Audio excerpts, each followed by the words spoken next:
The Power of Kindness, a short story. Jake walked home, exhausted and hopeless.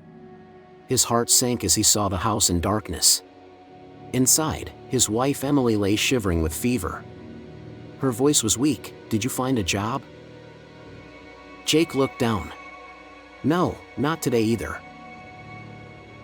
Once a grocery store worker, Jake had lost his job when the owner replaced him with a relative.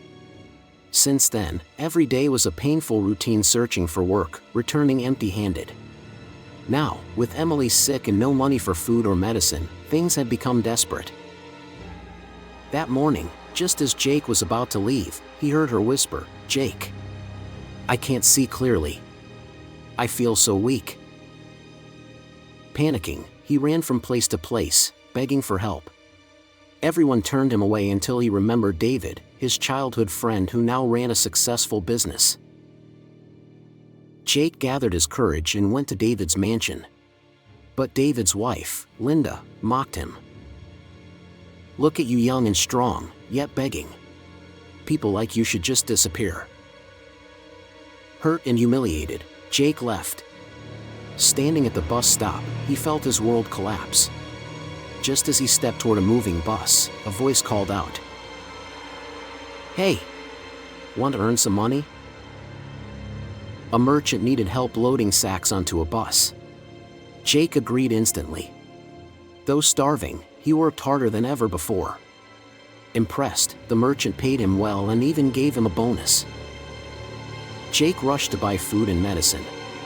Emily slowly recovered. "Where did you get the money?" she asked.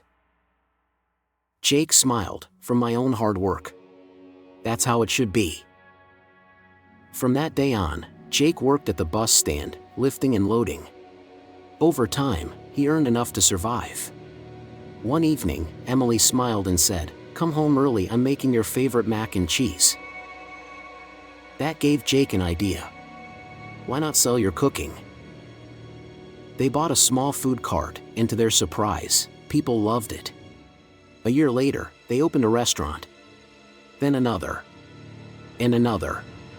Success followed, but their kindness remained unchanged.